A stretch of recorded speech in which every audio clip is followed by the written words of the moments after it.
Est-ce que tu connais le point commun entre Al Capone et Guy de Maupassant? Si tu vois pas, je peux te donner aussi d'autres célébrités. Il y a Van Gogh, François Ier, Shakespeare ou Baudelaire par exemple. Eh bien, ils ont tous eu, et certains jusqu'à leur mort, une infection sexuellement transmissible, donc une IST.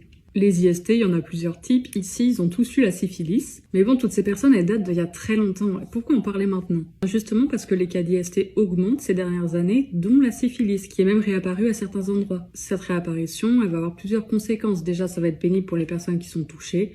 On peut le soigner, donc pas de souci. Mais c'est aussi du point de vue médical. Comme il n'y avait plus de cas de syphilis, les médecins les plus âgés n'ont pas été au contact de la maladie depuis longtemps, et surtout les médecins les plus jeunes n'ont pas forcément été formés. Il a donc parfois dû reformer le personnel médical pour qu'il puisse diagnostiquer et prendre en charge ces IST. Ces infections, on peut les voir comme tous les autres types d'infections, on ne va pas y avoir de préférence, tout le monde peut être touché, et donc c'est pour ça qu'il est important de se dépister. La bonne nouvelle, c'est que depuis le 1er septembre 2024, les moins de 26 ans peuvent se faire dépister gratuitement et sans ordonnance de certaines infections sexuellement transmissibles. Avant, ça concernait surtout le VIH, maintenant ça a été étendu à la chlamydia, au gonocoque, à la syphilis et à l'hépatite B.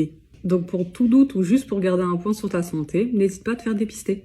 Dans un tout autre contexte, je suis pas dans le décor habituel parce que je travaille sur un reportage qui sortira bientôt. Je mettrai bien évidemment des teasers pour vous tenir au courant et j'espère que ça vous plaira, donc n'hésitez pas à me suivre pour la suite de l'aventure.